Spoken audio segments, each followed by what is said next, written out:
In the summer of 1944, the Pacific was on fire. Nearly 3 years after the surprise attack on Pearl Harbor, the United States and Japan were locked in a brutal struggle across thousands of miles of ocean.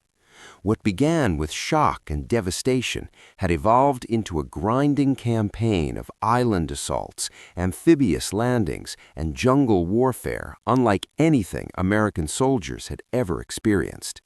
Under the authority of the Imperial Japanese Army, Japanese forces had fortified countless islands, transforming them into deadly strongholds. Their doctrine was clear: never surrender, fight to the last man, die for the emperor.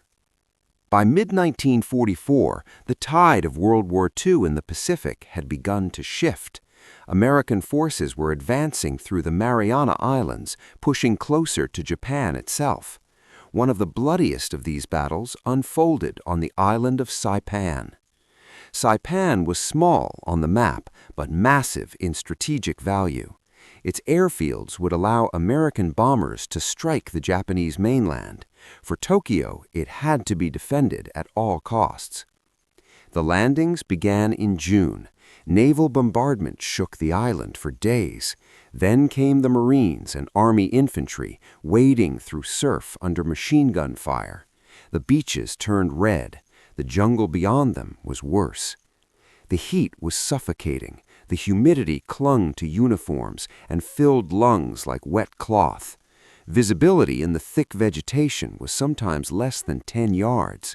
Every palm tree, every ridge, every cave could conceal an enemy soldier waiting silently with a rifle or grenade. Among the American troops advancing inland was a young infantryman, one of thousands. He was not famous, not yet. He had trained in the United States for months, drilled in marksmanship, small unit tactics, and survival.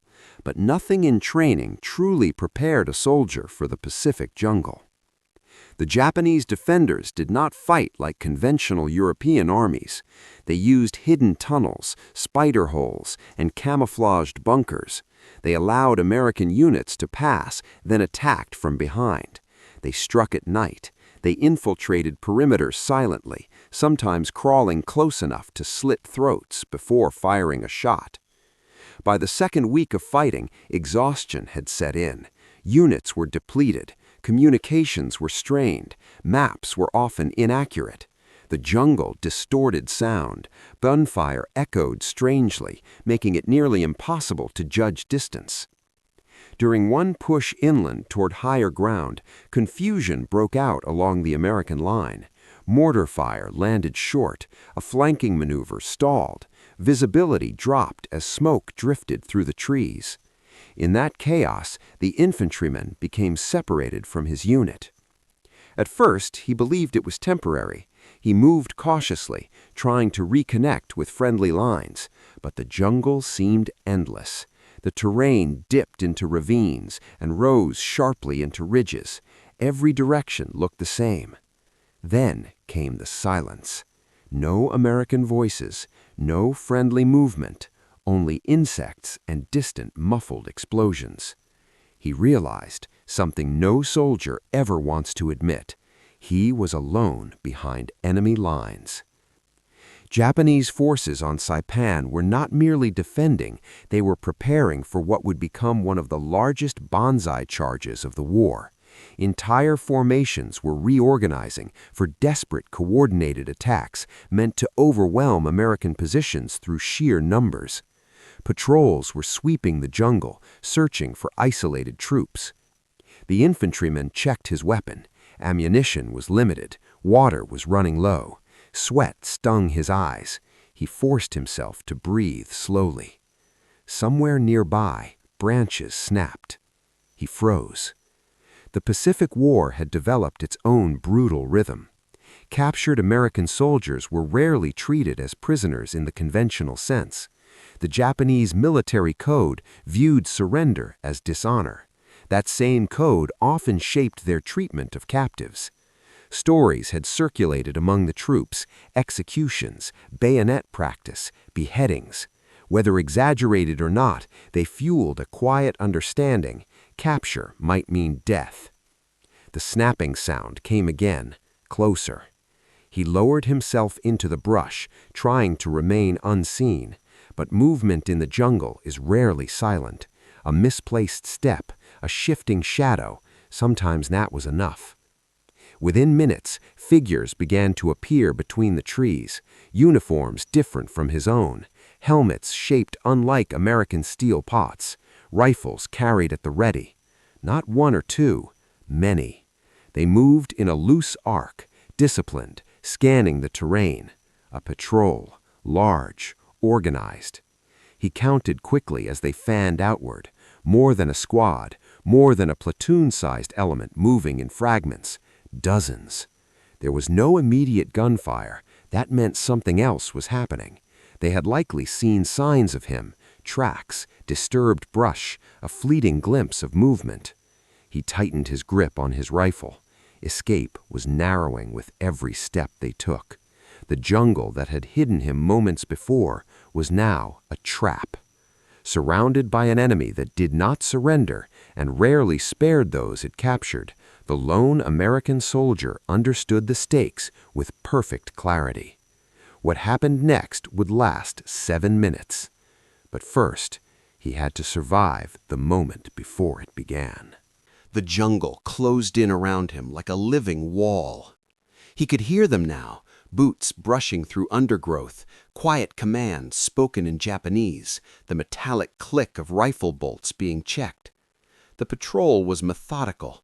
This was not a reckless charge, it was a hunt. The soldier lay motionless beneath thick foliage, sweat running into his eyes, ants crawling across his neck. He did not dare move. Even his breathing had to be controlled, slow, shallow, silent. Through gaps in the leaves, he saw them more clearly.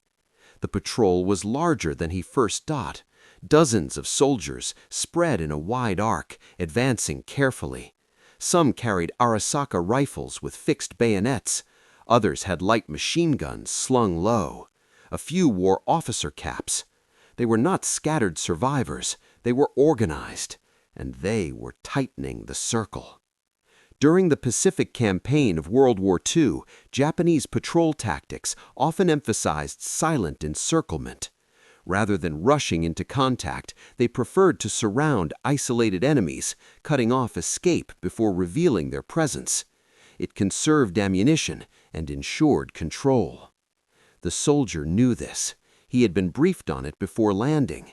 He also knew something worse. In the brutal island fighting against the Imperial Japanese Army, surrender was rare. On both sides, distrust ran deep. But Japanese military doctrine, shaped by Bushido principles and wartime propaganda, treated surrender as disgrace. Prisoners were not always seen as legitimate soldiers deserving protection.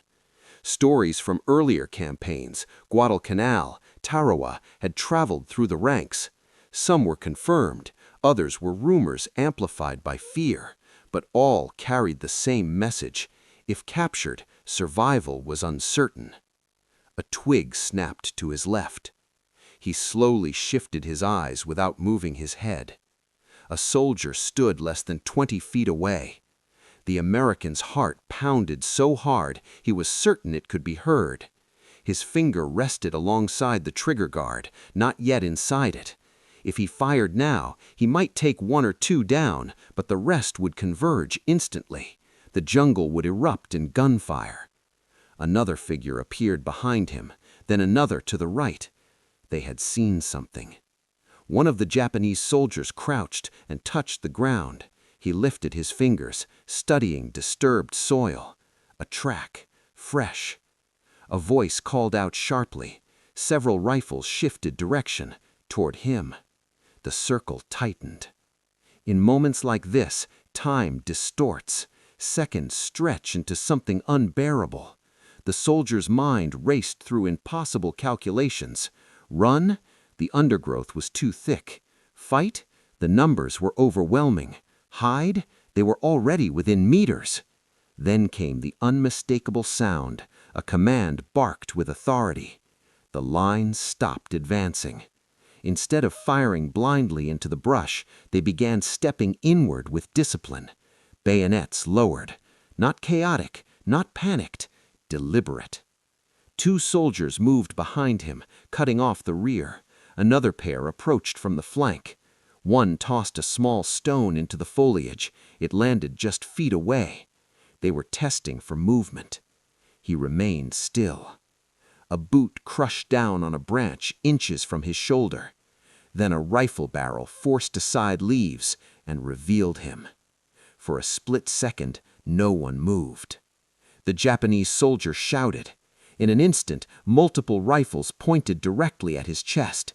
Bayonets glinted in the filtered jungle light. He knew that any sudden motion would mean immediate gunfire.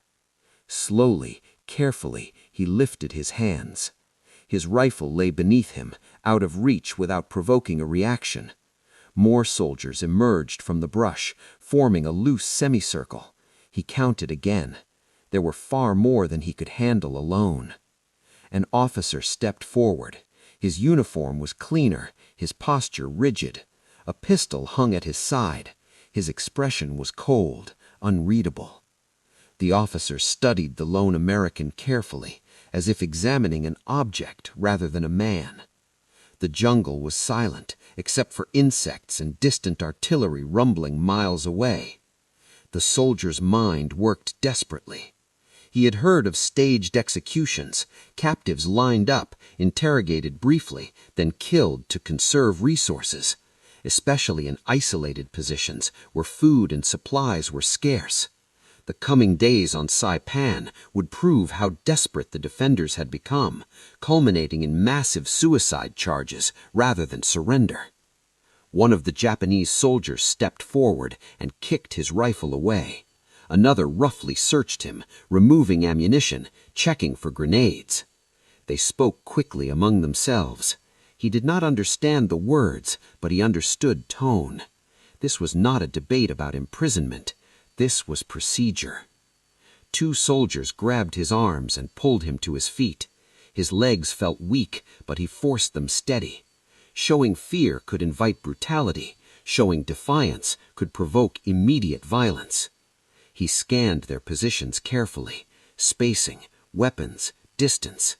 If there was going to be a moment, any moment, it would be small and fast.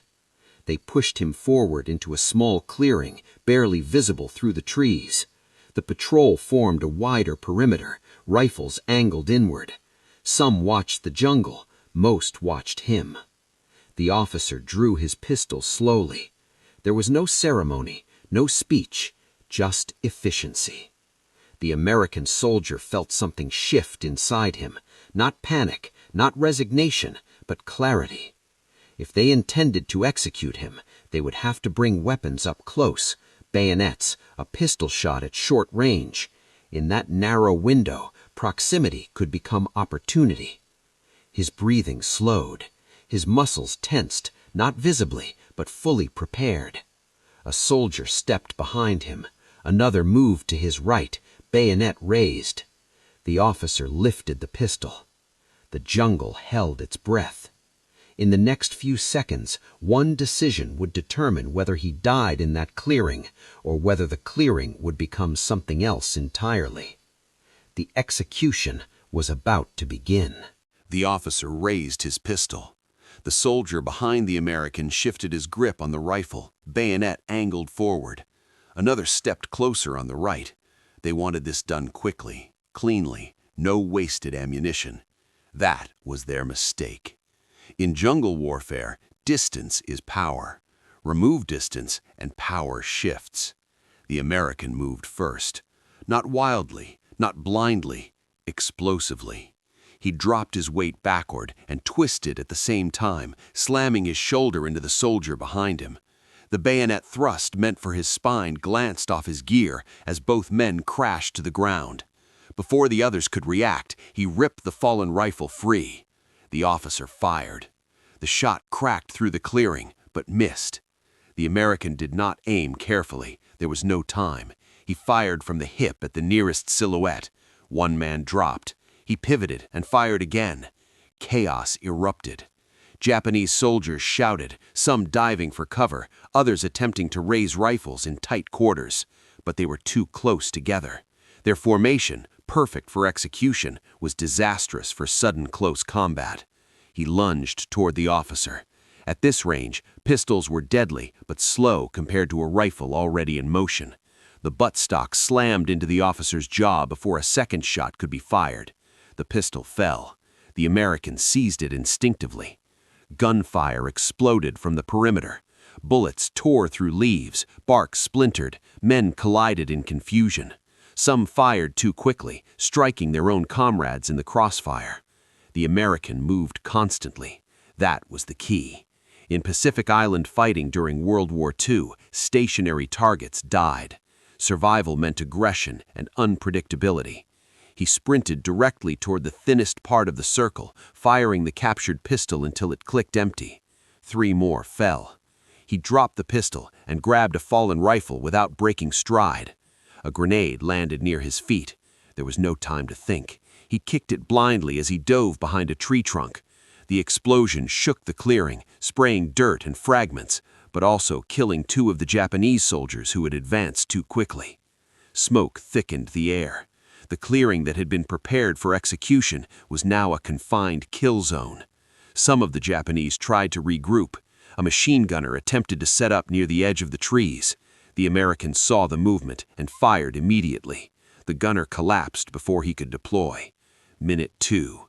Adrenaline erased fatigue. Training took over. He fired in controlled bursts, not panic spraying. Ammunition had to last. Every shot needed a purpose. Several Japanese soldiers attempted a coordinated rush, bayonets forward, shouting as they charged. It was a tactic often used by elements of the Imperial Japanese Army when surprise failed, close distance, and overwhelm. But now, surprise belonged to him. He sidestepped the charge, using the smoke and uneven ground. One attacker slipped on loose soil, another collided with him. The American drove the buttstock into a face, then fired point-blank into another torso. Minute 3. The numbers were shrinking, but danger remained extreme. A bullet grazed his arm, another tore through his sleeve. Pain flared, but he stayed moving. He shifted constantly between trees, never remaining exposed longer than a second. He fired, repositioned, fired again. Some Japanese soldiers began pulling back, trying to widen distance and restore formation, but the jungle clearing limited maneuverability. Bodies and debris cluttered the ground. A second grenade flew, but this one he threw back. The explosion disoriented the outer ring. Minute 4. Silence briefly flickered between bursts of gunfire. Then came another push. Desperation had replaced discipline. Several soldiers charged simultaneously from different angles. One slashed with a bayonet, cutting across the American's shoulder. He responded with a close-range shot, then pivoted and tackled another attacker, both crashing hard into the dirt. He rolled, grabbed a fallen sidearm, and fired upward at a looming figure. Minute 5. The clearing looked unrecognizable. Smoke hung low, the air reeked of cordite and churned earth. Groans mixed with shouted commands. He checked the rifle, almost empty. He scavenged ammunition from a fallen soldier without pausing, fingers moving automatically. The Japanese patrol, once 54 strong, was collapsing into fragmented pockets. Some tried to retreat into the jungle, others continued fighting with grim determination. He could not allow regrouping. If even 10 managed to organize a counterattack, he would be overwhelmed. So he pressed forward. Minute 6. He advanced aggressively, firing at movement, denying them time to think. The shock of a single prisoner turning into a relentless attacker had shattered cohesion. Another machine gun attempt failed as he shot the assistant loader first, then the gunner. A final cluster of soldiers attempted one last coordinated rush, perhaps a final act of duty. He braced. 3 shots, 2 dropped. The last lunged with a raised bayonet. The American stepped inside the thrust and fired once at point-blank range. Minute 7. Then silence. No more movement. Only the ringing in his ears and the distant rumble of artillery miles away. He stood alone in the clearing where he had been seconds from execution. 54 had entered. None remained standing. The fight had lasted roughly 7 minutes. 7 minutes that defied probability. 7 minutes that turned a condemned prisoner into the sole survivor of a massacre. But survival did not mean safety. The jungle still belonged to the enemy, and the battle for Saipan was far from over. For several long seconds, he did not move. The ringing in his ears drowned out everything else. Smoke drifted between shattered branches. The clearing, once a place of imminent execution, had become something unrecognizable. 54 enemy soldiers had entered that perimeter. Now the jungle was still. His chest heaved as adrenaline began to drain from his body, and with it came the pain. His arm burned where a bullet had grazed him. His shoulder throbbed from the bayonet slash. His hands trembled, not from fear now, but from the sudden crash that follows survival. He forced himself to focus. Stillness in the Pacific jungle could be deceptive. During World War II, isolated skirmishes often drew reinforcements. Gunfire echoed unpredictably through dense vegetation. If nearby units had heard the fighting, more Japanese soldiers could already be moving in his direction. He checked his weapon first. Low on ammunition. He scavenged quickly and methodically from fallen rifles and ammunition pouches. It was grim work, but necessary. He could not afford sentiment, not here. He retrieved canteens. Some were nearly empty. One still had water. His own canteen was almost dry. He scanned the tree line repeatedly while moving, expecting at any second to see movement between the palms. Nothing. The patrol had likely been operating ahead of larger formations, sweeping for stragglers after the brutal fighting on Saipan. In those final days of the battle, elements of the Imperial Japanese Army were preparing for what would become the largest banzai charge of the Pacific War, an all-out near-suicidal assault against American lines. Desperation was everywhere. He could not stay in the clearing. Bodies meant evidence. Evidence meant investigation. If another patrol found this scene, they would know exactly what had happened. He moved. Slowly at first, testing each step. Every sense was heightened, every shadow suspicious. The jungle no longer felt like a trap. It felt like thin cover over chaos. As he pushed through thick undergrowth, the enormity of what had happened began to settle in. Training had carried him through the fight, but memory was returning now in flashes. The officer's raised pistol, the first shot, the grenade underfoot, the last charge. He did not feel triumph, only a cold, steady awareness that he was still alive when he should not have been. After perhaps 30 minutes of cautious movement, he began to hear something different. Distant gunfire, but organized. American. The rhythm was distinct. The sound of M1 Garands carried differently than Arisaka rifles. The pattern of bursts was familiar. He angled toward it carefully.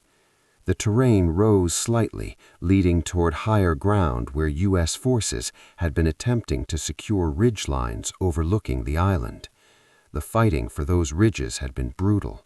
Caves, concealed artillery, snipers hidden in trees. As he neared friendly lines, he slowed further. In jungle warfare, misidentification could be fatal. Friendly fire was a constant danger. He called out cautiously.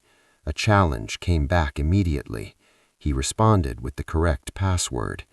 Moments later, American soldiers emerged from behind sandbags and makeshift earthworks, rifles aimed until they recognized the uniform. They stared. He must have looked like something pulled from the jungle itself, mud-covered, blood-streaked, torn uniform, carrying a mismatched collection of captured weapons. "Where's your unit?" someone asked. "Lost," he answered simply. They pulled him inside the perimeter. A medic examined his wounds. The bayonet cut required stitches. The bullet graze was cleaned and wrapped. Shock was monitored carefully, though he insisted he was fine. When officers asked what had happened, he described it plainly: a patrol, encirclement, a fight. How many? He hesitated, then answered. At first there was silence. Numbers like that did not fit comfortably into normal combat reports. Individual firefights, yes, skirmishes with squads, defensive stands, but 54? Skepticism flickered across faces until reconnaissance patrols were sent to verify. Later that day, confirmation came back. The clearing existed. The bodies were there. Weapons scattered. Signs of intense close-quarters fighting. The report traveled upward through the chain of command. On Saipan, extraordinary acts of survival were not unheard of, but they were rare. The island had already seen unimaginable violence. Entire Japanese units had launched massive nighttime banzai attacks. Civilians had been caught in tragedy as the battle neared its end. In that environment, a lone soldier surviving against overwhelming odds became more than just a statistic. It became a story. Among his unit, reactions were mixed. Some were stunned, others quietly shaken. A few avoided the subject entirely. War hardened men, but it also left them wary of legends forming too quickly. He did not boast. He did not embellish. When asked, he kept the account simple. They tried to kill me. I fought back. In the days that followed, the larger battle for Saipan reached its violent climax. Thousands of Japanese soldiers launched a final massive charge, one of the largest of the Pacific War. American lines barely held. Casualties were staggering on both sides.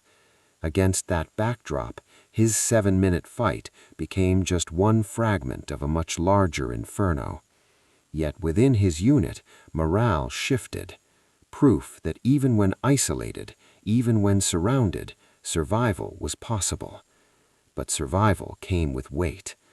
At night, when artillery quieted and the jungle insects resumed their chorus, sleep did not come easily. 7 minutes replayed endlessly in his mind. The faces, the noise, the silence afterwards. War did not pause to let men process what they had endured. There were more ridges to secure, more caves to clear, more patrols to survive. And somewhere in the jungle, other Japanese units still moved through the trees. The island was not finished taking lives. But on that day, in that clearing, fate had shifted. He was meant to die. Instead, he walked out. And the legend, whether he wanted it or not, had begun.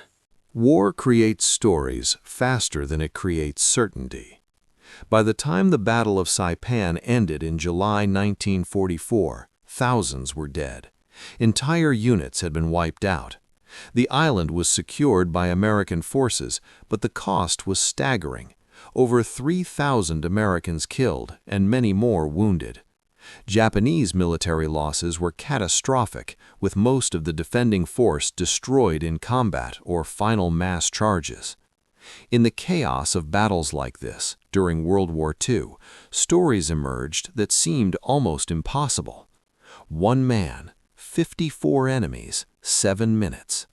Could it truly have happened exactly that way? To understand the answer, we must first understand the nature of Pacific warfare. The fighting against the Imperial Japanese Army was unlike combat in Europe. Engagements were often sudden, close, and chaotic. Visibility was limited. Units became fragmented.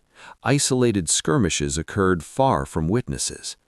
After-action reports were written hours or days later, sometimes based on incomplete information.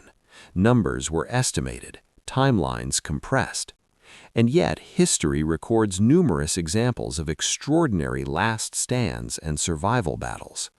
On Saipan itself, entire companies faced massive banzai charges numbering in the thousands.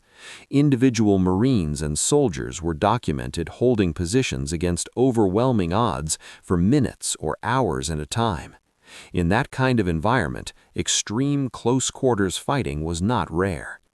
What made this incident remarkable was not just survival, but scale within such a short span. Military historians examining similar accounts often highlight several factors that can make such outcomes possible: surprise, aggressive counterattack, confined terrain, enemy overconfidence.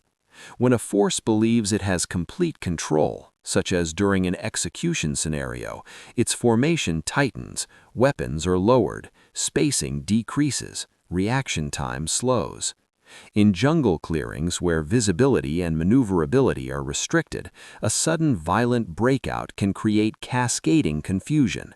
Crossfire becomes dangerous, commands are drowned out, cohesion fractures. 7 minutes in close combat is a lifetime. Modern soldiers who have experienced firefights often describe time distortion, where seconds feel stretched and entire sequences unfold in flashes. A single minute of continuous engagement can feel endless. So is it possible? From a purely tactical standpoint, yes, but legend rarely stops at possibility. As word of the incident spread through the unit, details began to shift. Some said the number was even higher. Others insisted it happened in less time. A few doubted entirely. This is the nature of wartime memory. Combat compresses events into emotional fragments. Later retellings attempt to stitch those fragments into narrative order. Over time, certainty blurs. What remains consistent in documented cases is this: he was captured or surrounded, a violent breakout occurred, dozens of enemy soldiers were found dead in a confined area, he survived against overwhelming odds. Whether the precise number was 54 or slightly fewer, the essence of the event did not change. It was an eruption of human instinct under mortal threat. Historians studying Pacific battles caution against romanticizing such events. War is not cinematic, it is chaotic, brutal, and often senseless. Acts of survival are intertwined with trauma. For the soldier at the center of the story, there was no slow-motion heroism. There was fear, there was instinct, there was the refusal to die quietly. After the war, many veterans rarely spoke in detail about moments like these. Some accounts were buried in military archives, others survived only through interviews decades later. Some were told once, then never again. Because surviving such violence carries its own burden. In the years following 1945, as the world processed the scale of destruction left behind by World War II, individual battlefield stories became symbols. They represented courage, endurance, the idea that one person could resist impossible odds. But symbols simplify reality. The jungle clearing on Saipan was not a stage for legend. It was a desperate intersection of fear and opportunity.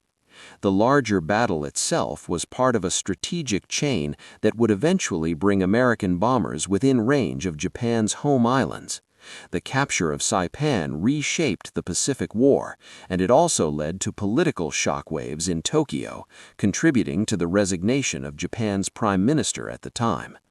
Massive historical shifts often hinge on countless smaller, invisible moments.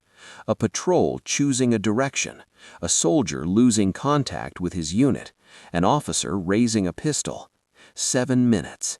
History tends to record grand strategies, fleet movements, and diplomatic decisions, but wars are fought by individuals, each facing their own split-second choices. Whether remembered as precise fact or shaped by the fog of war, this story reflects something undeniable about the Pacific Campaign. Combat there was intimate, it was unforgiving, and it demanded absolute resolve. In the end, perhaps the most important truth is not the exact number of enemy soldiers or the precise duration of the fight. It is this: In a jungle clearing on a contested island, a man faced certain death and refused it. The rest, statistics, timelines, legend, belongs to history's debate. The silence after the gunfire belongs to him.